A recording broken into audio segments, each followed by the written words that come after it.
Antonia e Iris, el desgarramiento de la sinceridad. Roberto Cobas Amate. La Habana, 14 de febrero, 2020. Hay artistas que llegan a constituirse en símbolo de una época.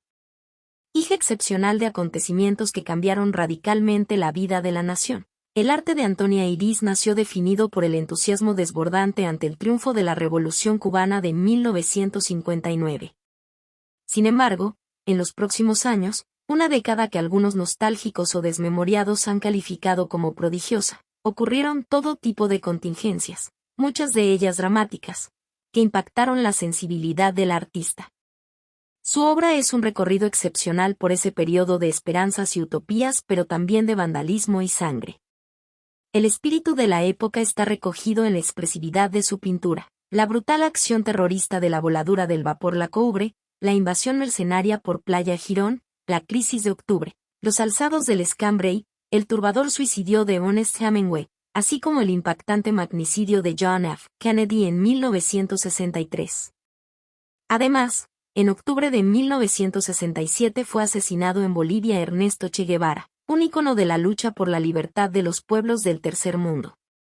Por otra parte, un francotirador racista liquidó la esperanza de un mundo mejor para las minorías afroamericanas con el horrendo homicidio del reverendo Martin Luther King en abril de 1968. Todo esto ocurrió en un mundo signado por la Guerra Fría, algunas de cuyas expresiones más ominosas fueron la construcción del Muro de Berlín en agosto de 1961, la creciente pugna armamentista y la desenfrenada carrera espacial entre las superpotencias por lograr la supremacía sideral. Entonces, ¿de qué década prodigiosa estamos hablando? Sin duda, la pintura de Antonia refleja el estado de ánimo de la sociedad de su época, pero no es solo eso. También representa un cambio cultural internacional y es el retorno a la figuración después de que las estrategias de la abstracción fueron agotadas. Aunque la artista estuvo emocionalmente cerca de pintores cubanos que incursionaron en el expresionismo abstracto, sus logros esenciales estarán vinculados al lenguaje de la nueva figuración, que en ella se expresa al más alto nivel de calidad, comparable con las distorsionadas y monstruosas figuras de Francis Bacon y el aislamiento social de los personajes de Lucian Freud. Sin duda en Antonia existe una coincidencia de expresión con algunos artistas de la llamada Escuela de Londres, tales como Bacon y Freud, con Jean Dubuffet y el brutalismo francés, cuya obra incursiona también en figuras deformes y grotescas, así como la obra del norteamericano Willem de Kooning y sus pinturas de mujeres que realizó con una visión descarnada en los años 50. Dentro del ambiente plástico cubano puede señalarse como antecedentes de su obra el expresionismo duro, ácido, desafiante de las aguadas de Rafael Blanco y la pintura mística de Fidelio Ponce, expresiones cada una de su momento histórico. El Dr. C. Alejandro Andreu señala con sagacidad al respecto.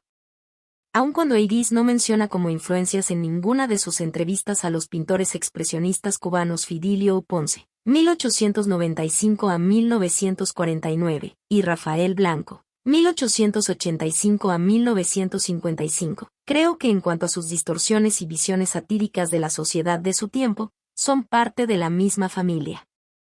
Sin embargo, es con Arístides Fernández y su obra plástica demoledora con la que pensamos guarda una mejor relación en cuanto al grotesco en pinturas tales como La familia se retrata, k. 1932, Los novios o idilio, k. 1931, y El batey, k. 1933. En el arte contemporáneo de su momento histórico solo se acercan a la estética de Antonia otras tres figuras memorables que también marcan el periodo con sus pinturas y dibujos: Ángel Acosta León, Santiago, Chago, Armada y Raúl Martínez. Con respecto al primero, Antonia expresó su admiración por él cuando afirma: para mí Acosta León es un pintor extraordinario, de talla universal.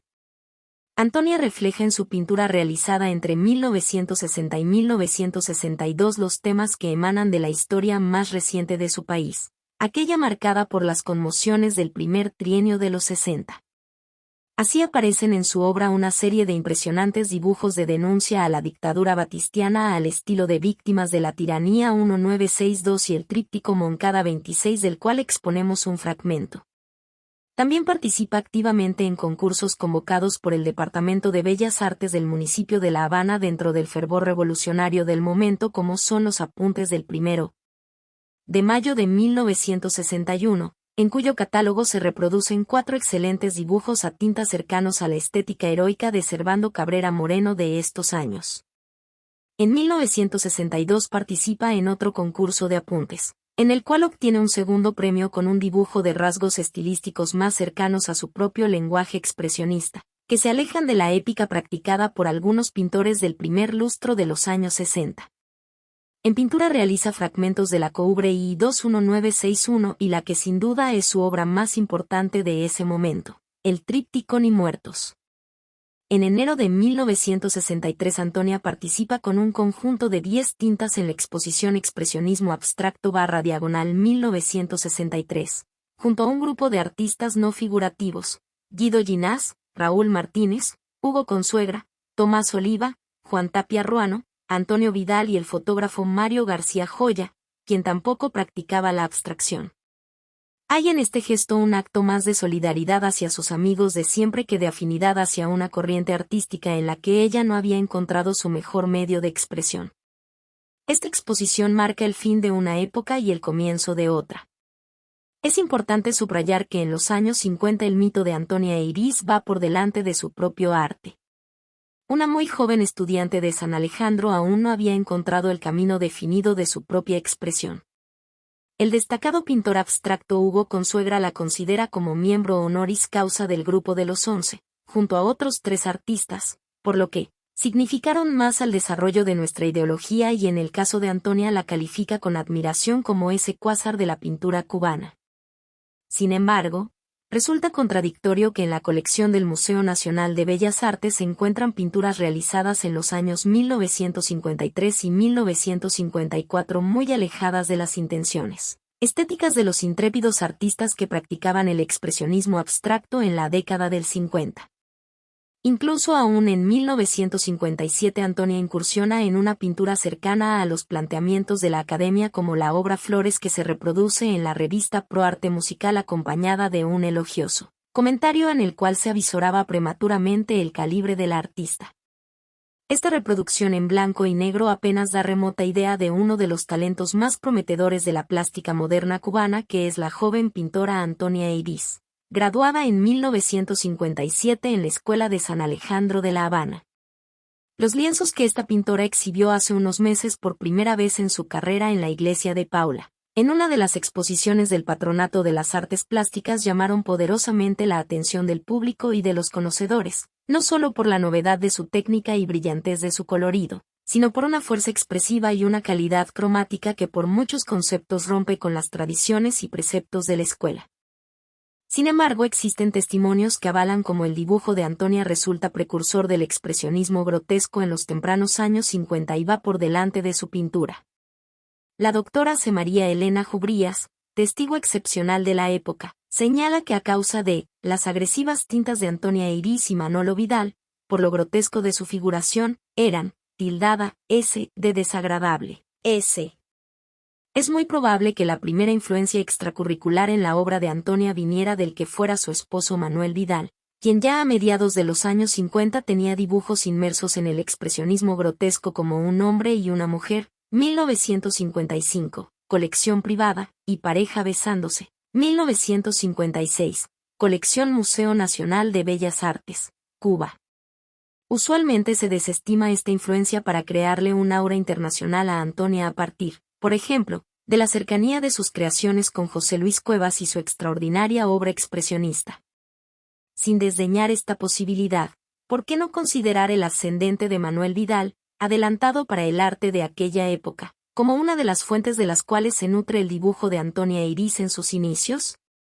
La estética de Antonia adquiere su verdadera dimensión hacia 1958, año en el que ya queda definida su visión dramática de la vida y el contexto que la rodea, tal como se aprecia en su autorretrato, tinta en la cual la artista se mira a sí misma sin compasión, en una implacable radiografía de su propio ser, o en su dibujo Los Académicos, colección Museo Biblioteca Servando Cabrera Moreno, en el que ya muestra el sarcasmo dentro del grotesco que será una de las características más sobresalientes.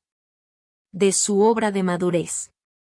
La entonces joven crítica de arte Graciele Pogolotti intuye el alcance que puede llegar a alcanzar Antonia Iris cuando afirma en un comentario: hay un nombre nuevo que tenemos que ir aprendiendo y que he dejado, con todo propósito para el final, Antonia Iris Vázquez, SIC.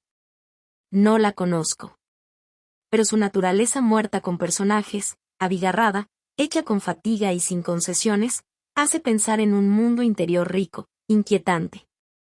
La pintura, para ella, está lejos de ser un ejercicio, es una violenta necesidad de expresión. En 1964, la artista realiza una de las exposiciones más importantes de la plástica cubana de la década. La muestra titulada Pintura/Diagonal Ensamblajes tiene lugar en la Galería de La Habana, espacio privilegiado por los artistas cubanos de vanguardia de aquella época, que conmocionará tanto al público como a la crítica habanera. En esta exposición consolida su lenguaje dentro de la nueva figuración. Antonia expone una pintura definida por lo trágico, de un dramatismo intenso y perturbador. Sus personajes estremecen al público con sus muecas de dolor. Sus ensamblajes, únicos dentro del arte cubano de la época, se encuentran en la misma dirección y son auténticas instalaciones cargadas de emoción. Estos ensamblajes, realizados con desechos callejeros, le sirven para homenajear desde el anónimo vendedor de periódicos de la calle Obispo hasta los sentidos tributos a personalidades de la vida intelectual cubana que tanto admira como Lezama Lima y Acosta León. En otra, hace alusión a los 3 jueces de Ruwold al juzgar severamente el libro de Juan Marinello conversando con los pintores abstractos. Referida a estas obras la propia Antonia diría: para mí en particular el hacer ensamblajes me ha redescubierto el mundo mágico de lo cotidiano. En ese contexto emerge victoriosa la figura recientemente censurada de Salomón, septiembre de 1963, mítico personaje creado por uno de los más notables artistas de los años 60, Chago Armada, dimensionado a una escala mayor en su recio y sombrío lienzo Requiem por Salomón. El público queda impactado precisamente con la resiedumbre de Requiem, las pirañas y ni muertos, que han devenido clásicos de la pintura contemporánea cubana. La crítica, por su parte, la elogia con entusiasmo. El crítico de arte, ensayista y novelista Edmundo Desnoes proclama con admiración: cuando nace un volcán, todo el paisaje cambia. Y eso es la exposición de Antonia Iris en la Galería de La Habana. Entre estas expresiones de aprobación se encuentra la de Adelaida de Juan, quien inicia su carrera como crítica de arte con esta brillante reseña: Antonia Iris constituye una excepción en la joven pintura cubana. Esta, su primera exposición personal, muestra un estilo muy diferenciado de sus compañeros de labores. Su obra se da por el gesto de imprecación, brusco y tajante, disfraza lo tierno de macabro, lo solemne de burlón, lo simple de tremendo, y se salva por la misma violencia de su expresión, pues se hace sentir bajo todos estos trazos decididos, su fuerza profunda y real. Nuestra pintura ha tenido varios artistas de personalidad pictórica solitaria. Antonia Iris es la más reciente. Con estas obras Antonia Iris se sitúa a la vanguardia de la plástica de la isla, otorgándole un perfil marcadamente neoexpresionista, corriente artística que caracterizará lo mejor del periodo y que encontrará adecuado vehículo en la obra de otros talentosos artistas como Ángel Acosta León, Chago Armada, Humberto Peña, Alfredo Sosa Bravo y un breve pero vibrante periodo de Servando Cabrera Moreno. Por su parte, el poeta y ensayista Roberto Fernández Retamar sitúa al más alto nivel en el contexto cubano la obra de Antonia al compararla con algunos maestros ya consagrados, como en Lam tenemos un pintor del mito, en Portocarrero uno del ritmo y en Milián uno de la angustia. En Antonia empezamos a tener una pintora de lo trágico. El tríptico Ni muertos abre cronológicamente la exposición de Galería de La Habana. Es una obra de indudable ascendencia goyesca, aunque por su dramatismo recuerda el Guernica de Picasso. Con brochazos muy gestuales, Antonia crea unas figuras desgarradas en tonos negros y grises sobre un escabroso fondo amarillo. Ni muertos es la primera gran obra de la artista en una exposición del más prominente relieve cultural. La muerte, que será presencia asidua en muchas de sus obras, es la verdadera protagonista del cuadro. Ella es la dueña de la situación y cobrará su cuota de víctimas, como rastro de una época singular, que oscila entre la ternura y el amor por una parte y la violencia y el odio por otra. Pero, si el tríptico Ni muertos deja paralizado al espectador por la emoción, Antonia no detendrá ahí su faena y enfrenta al público con la que sin duda es su obra maestra, La Anunciación. Precisamente con este cuadro se inicia la exposición. El visitante desprevenido debe enfrentarse con este emblema ético y moral y al mismo tiempo símbolo artístico que abre nuevos caminos, de tal manera que influye en los creadores de su gez. La era está pariendo un corazón 1968. Tal como afirma Antonia sobre sus sentimientos al pintar este cuadro, sentí un grito infinito que atravesaba la naturaleza. La Anunciación de Antonia es de una sinceridad tan absoluta, de un desgarro tan infinito que tiene la cualidad singular de desentrañar toda la sociedad de una época. Y tiene este carácter definitivo por su profundo impacto histórico, por la capacidad de imprimir en el arte de su tiempo una dirección nueva y distinta de la que se manifiesta en las obras que la antecedieron en el contexto de la plástica cubana. Sobre esta pintura se ha dicho que es una de las versiones más únicas y modernas de este repetido tema del arte occidental. El divino mensajero está representado por un esquelético y agresivo ángel caído, la Virgen María por una sencilla costurera, transformando el mensaje en uno de temor y muerte. Llevó este tema tradicional al mundo actual, relacionándolo con los problemas de nuestra angustiosa época. Por su parte, Antonia Iris se refiere a esta obra con la sencillez que la caracterizó siempre. Un día, Guido Ginás me habló de una pintora mexicana que había hecho una anunciación moderna. Un ángel negro. Se me ocurrió que iba a pintar uno también. Miré otras anunciaciones, de Fra Angélico, de Leonardo. Me sirvió el Yato para el color, los azules, las texturas y los angelitos llorando. Quise hacer una anunciación moderna. 15. Es Edmundo Desnoes quien caracteriza de forma brillante el alcance sin igual de esta muestra, al reflexionar. Esta exposición de Antonia Iris modifica la perspectiva del movimiento actual de la pintura cubana. La pintura de guajiros ingenuos, rejas, mamparas y carnavales ha quedado atrás, como algo tradicional en el mejor de los casos, y pintoresco o decorativo en el peor. En cuanto al expresionismo abstracto, también parece ya un poco académico.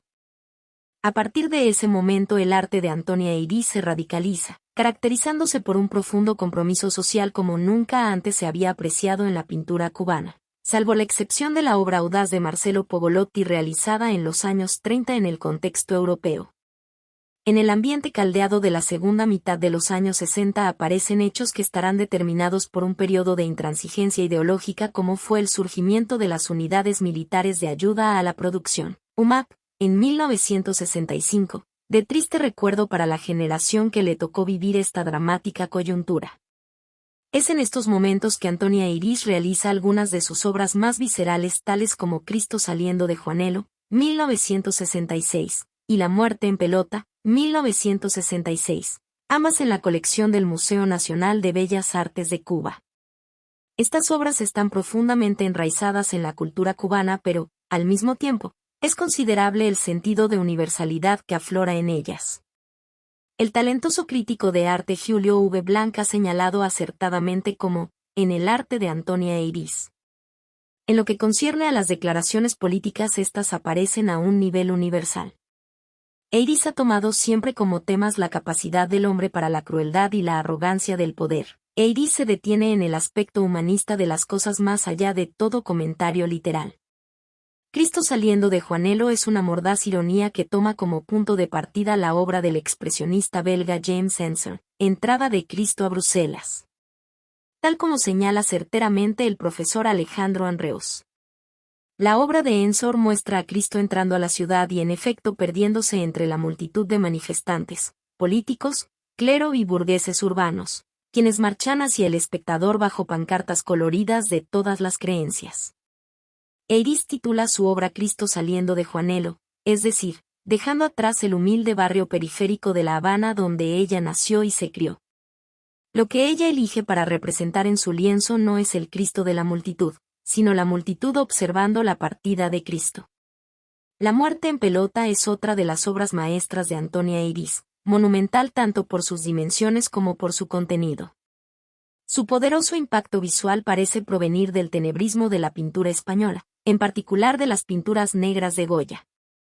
Para la realización de este cuadro asume como motivo central el béisbol, el más popular de los deportes en Cuba, que constituye sin duda el más emocionante de los espectáculos populares en la isla, y deviene incluso un símbolo de carácter nacional. Sin embargo, el tratamiento que hace el artista del color crea una sensación espectral, tanto entre los espectadores como en los jugadores en el terreno, dando una sensación de fotografía movida, donde ronda amenazadora la muerte. Expresionismo del más poderoso talante, Antonia realiza una admonición que queda en suspenso, flotando sobre aquella fantasmal multitud, expresado a través de uno de los más poderosos íconos culturales de la época.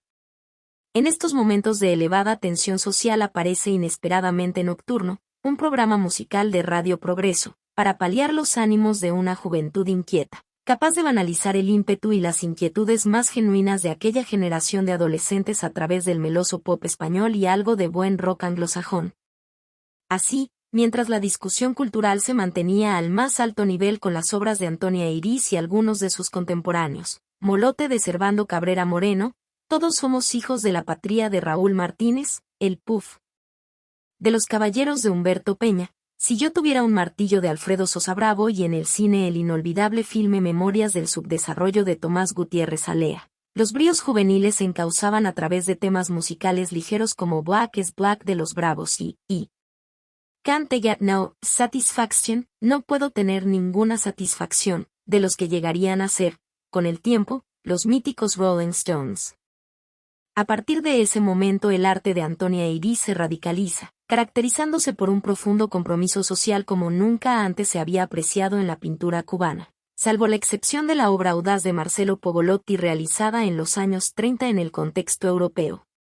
En el ambiente caldeado de la segunda mitad de los años 60 aparecen hechos que estarán determinados por un periodo de intransigencia ideológica como fue el surgimiento de las Unidades Militares de Ayuda a la Producción, UMAP, en 1965, de triste recuerdo para la generación que le tocó vivir esta dramática coyuntura.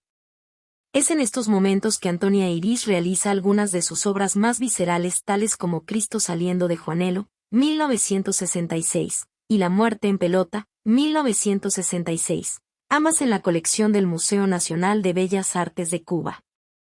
Estas obras están profundamente enraizadas en la cultura cubana pero, al mismo tiempo, es considerable el sentido de universalidad que aflora en ellas. El talentoso crítico de arte Julio V. Blanc ha señalado acertadamente como, en el arte de Antonia Eirís. En lo que concierne a las declaraciones políticas estas aparecen a un nivel universal. Eirís ha tomado siempre como temas la capacidad del hombre para la crueldad y la arrogancia del poder. Eirís se detiene en el aspecto humanista de las cosas más allá de todo comentario literal. 17. Cristo saliendo de Juanelo es una mordaz ironía que toma como punto de partida la obra del expresionista belga James Ensor, Entrada de Cristo a Bruselas. Tal como señala certeramente el profesor Alejandro Andreus. La obra de Ensor muestra a Cristo entrando a la ciudad y en efecto perdiéndose entre la multitud de manifestantes, políticos, clero y burgueses urbanos, quienes marchan hacia el espectador bajo pancartas coloridas de todas las creencias. Eirís titula su obra Cristo saliendo de Juanelo, es decir, dejando atrás el humilde barrio periférico de La Habana donde ella nació y se crió. Lo que ella elige para representar en su lienzo no es el Cristo de la multitud, sino la multitud observando la partida de Cristo. 18. La muerte en pelota es otra de las obras maestras de Antonia Eirís, monumental tanto por sus dimensiones como por su contenido. Su poderoso impacto visual parece provenir del tenebrismo de la pintura española, en particular de las pinturas negras de Goya. Para la realización de este cuadro asume como motivo central el béisbol, el más popular de los deportes en Cuba, que constituye sin duda el más emocionante de los espectáculos populares en la isla, y deviene incluso un símbolo de carácter nacional.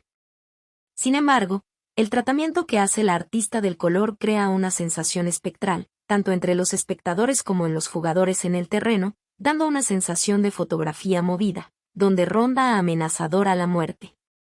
Expresionismo del más poderoso talante, Antonia realiza una admonición que queda en suspenso, flotando sobre aquella fantasmal multitud, expresado a través de uno de los más poderosos íconos culturales de la época.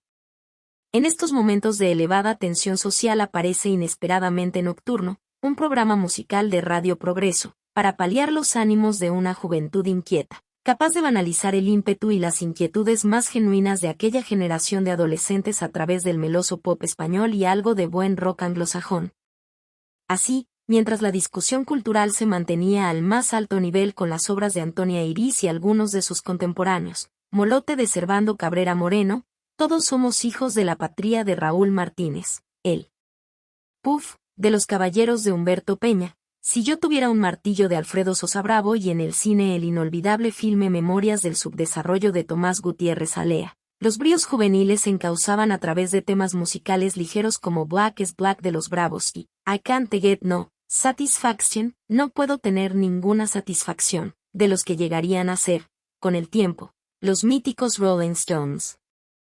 El año 1968 constituye un momento de intolerancia ideológica. Se lleva a cabo la ofensiva revolucionaria que concluye con la nacionalización de todos los negocios y servicios privados en la isla. En la misma cuerda desaparecen algunas prestigiosas instituciones culturales como el AICIEM de La Habana, Sociedad Pro Arte Musical, el Círculo de Bellas Artes y la Asociación de Grabadores de Cuba.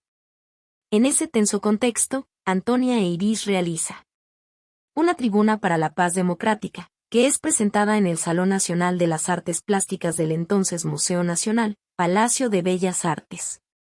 Esta obra provoca acaloradas polémicas.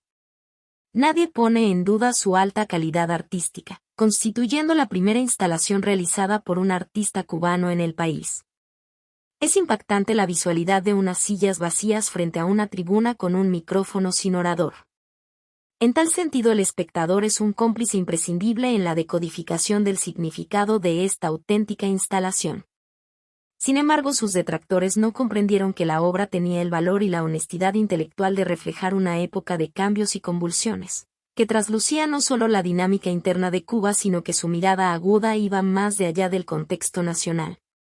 En mayo de 1968, París es el escenario de un levantamiento de estudiantes y trabajadores sin precedentes. En agosto finaliza la primavera de Praga con la invasión de Checoslovaquia por las tropas del Pacto de Varsovia. Octubre en Tlatelolco, México, el ejército dispara contra estudiantes, provocando una masacre perdurable aún en la memoria de todos los mexicanos. La hostilidad de Israel va en aumento en contra del heroico pueblo palestino, et al. En medio de tan dramáticos acontecimientos se impone en la radio cubana una superficialidad y entretenimiento fatuo que parecen ahogar lo más vigoroso y legítimo de nuestra cultura. Entonces la memoria nos traiciona y convierte en hitos memorables la frivolidad de El juego de Simón, de Roberto Lloren y Corazón contento de Marisol, ambos resonantes éxitos musicales en 1968. Irónicamente también en esta época alcanza notoriedad en la selección de selecciones de Nocturno, Happy Together, Juntos Felices, de un grupo anglosajón menos conocido, The Turtles. Mientras, en otra dirección. 1968 puede ser recordado también por la publicación, en la revista Verde Olivo entre noviembre y diciembre de la serie de artículos firmados bajo el seudónimo de Leopoldo Ávila, con duros ataques contra autores o tendencias estéticas. O por libros que, en algunos casos antes de ver la luz, serían objeto de censura o de críticas de marcado sesgo político. Ante tanta incomprensión, Antonia Eirís toma una decisión trascendental y pone fin a su intensa obra plástica en 1969. Próximos a su determinación, Humberto Peña también abandona la pintura y el grabado y se dedica exclusivamente al diseño gráfico en Casa de las Américas, mientras que Raúl Martínez culmina un momento excepcional de su arte con el mural Isla 70 y también se apaga en el silencio durante casi toda la década del 70. Son lúcidas las palabras de Corina Matamoros cuando señala: Raúl siente que las instituciones más importantes de la vida intelectual del país, tales como la UNEAC, Casa de las Américas, el Consejo Nacional de Cultura, el DOR, y otras, comienzan a excluirlo o a evadirlo mientras se arrecia la homofobia. Él y Estorino, junto a otros muchos intelectuales, se reconocen afectados, y en efecto, Los caminos de la política cultural a partir de 1971 lastiman a un grupo importante de intelectuales. Con la decisión de Antonia culmina un ciclo de obras de raigambre universal y se abre una nueva perspectiva para el arte cubano. La gran artista encuentra una nueva motivación en el trabajo con el papier-mâché, en el cual involucra a sus vecinos del barrio de Juanelo. Pero su obra plástica se mantiene como un faro que guía a otros pintores notables de la generación de los años 70 como Tomás Sánchez, Pedro Pablo Oliva, Nelson Domínguez, Eber Fonseca, Manuel López Oliva, entre otros. Humberto Peña, uno de los grandes artistas de los años 60, reflexiona sobre el alcance de la labor de Antonia al comentar: pienso que la valoración y la importancia de su obra en el contexto del arte latinoamericano están aún por comenzar. Hoy sus pinturas, sus ensamblajes, sus tintas, nos interrogan, nos desafían, mostrando a las nuevas generaciones de artistas cubanos, que solamente el gran arte enaltece, libera y perdura. En la actualidad su ascendencia no conoce límites, su obra de calidad excepcional, creada sin concesiones, la convierte en una de las artistas más prominentes de Latinoamérica. Y su ejemplo sirve de guía a las más jóvenes generaciones de artistas que aún ven con emoción el impacto ético y estético de su perseverante e imponente obra plástica. En la actualidad su ascendencia no conoce límites, su obra de calidad excepcional, creada sin concesiones, la convierte en una de las artistas más prominentes de Latinoamérica. Y su ejemplo sirve de guía a las más jóvenes generaciones de artistas que aún ven con emoción el impacto ético y estético de su perseverante e imponente obra plástica. Citas. 1. Alejandro Andreus, The World to Dystopia, The Paintings of Antonia Iris, en Art Journal, Estados Unidos, volumen 63, número 3, Fal 2004, pp 4-17. 2. Julio V. Blanc, Antonia Iris, una apreciación, en Art Access, número 59, julio-septiembre, Bogotá, 1994, p. 45. 3. En su libro testimonial, así lo confirma Hugo Consuegra cuando señala sobre esta muestra. Teníamos conciencia que marcaba el final. Tenía una terminalidad de cosa cumplida, caso cerrado, que le daba un sentido melancólico, casi patético a la manera de la sinfonía de su mismo nombre del melancólico Piotr Ilich. Y en esta muerte nos agrupamos más por amistad que por tendencia estética. Así se explica la participación de Antonia Iris, Juanito Tapia Ruano y Mayito, bajo el manto de expresionismo abstracto. En Hugo Consuegra. El lapso tempore. Ediciones Universal, Miami, Florida, 2001, p. 288. 4. Hugo Consuegra, uno de los miembros más distinguidos del grupo Los Once, señala la impresión que le causó Antonia Iris cuando la vio por primera vez el 21 de mayo de 1953 en el histórico Lyceum de La Habana. Señala al respecto: ya la conocía de oídas, pues desde esa temprana edad era una leyenda en su propio tiempo. Tenía entonces 23 años y aún estudiaba en San Alejandro. En Hugo Consuegra, O.B. Cit. p. 107. 5. Ibidem, p. 156. 6. Revista Pro Arte Musical, año X, número 2, La Habana, febrero, 1958. 7. María Elena Jubrías. Presentación, en 1, 2, 3, 11. Exposición homenaje al 50 aniversario de la fundación del Grupo Los Once. Museo Nacional de Bellas Artes, La Habana, 2003. Catálogo. 8. Graciele Pogolotti, Muestrario de la Joven Pintura Cubana. Nueva Revista Cubana. Año y número 1, abril-junio, 1959, p. 156. 9. María Teresa Brusón, Antonia Iris. Ensamblajes. El artista del mes. Museo Nacional de Bellas Artes, La Habana, 1964. Catálogo.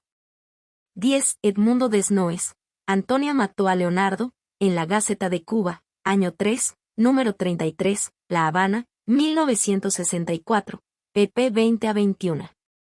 11. Adelaida de Juan, de lo tremendo en la pintura cubana, en Cuba, año 3, número 24, La Habana, 1964, p. 53. 12. Roberto Fernández Retamar, Antonia, en Gaceta de Cuba. Año 3, número 33, La Habana 1964, pp 19 a 20. 13. Como dice en una de sus estrofas, la era está pariendo un corazón /diagonal no puede más. Se muere de dolor /diagonal y hay que acudir corriendo /diagonal pues se cae el porvenir. En Silvio Rodríguez, cancionero. Editorial Letras Cubanas y Ediciones Ojalá, La Habana, 2008, p. 150. 14. Juana Martínez, Antonia Iris in retrospect, en Antonia Iris. Tribute to a Legend. Museum of Art, Florida International University, Florida, 1995. 15. Julio V. Blanc, Antonia Iris. Una apreciación, en Art Nexus, número 59, Bogotá, 1994, pp 44 a 46. 16. Edmundo Desnoes. OB Cit, pp 20 a 21. 17. Ibidem, p. 44. 18. Alejandro Andreus, OB Cit. 19. VHS Gago, Crenalegi, en Adiós Utopia. Art in Cuba since 1950. CIFO, Cisneros Fontanos Art Foundation, 2017, p. 89. 20. Arturo Arango. Claves para 1968, en Luciano Castillo y Mario Nato, compiladores 1968, un año clave para el cine cubano. Ediciones ICAIC, La Habana, 2018, p. 7. 21. Corina Matamoros, Raúl Martínez, La Gran Familia. Ediciones Vanguardia Cubana, Madrid, 2012, p. 193. 22. Humberto Peña, Antonia, una artista de su tiempo. Inédito, Miami, noviembre, 2007. Citado por Janet Batet, Antonia Iris, en La pupila de la Sibila, en Antonia Iris, A Painter and Her Audience. MDC Museum of Art Plus Design. Freedom Tower at Miami-Dade College. Septiembre 13 y noviembre 17, 2013, Florida, p. 28. 23. Como ejemplo está la reciente muestra Felices los Normales. Reencuentro para Antonia, realizada en Galería Galiano por jóvenes artistas y curadoras del 30 de enero al 7 de marzo del 2020, cuyo talento y osadía sigue constituyendo el mejor homenaje a esa artista inconmensurable de la plástica cubana.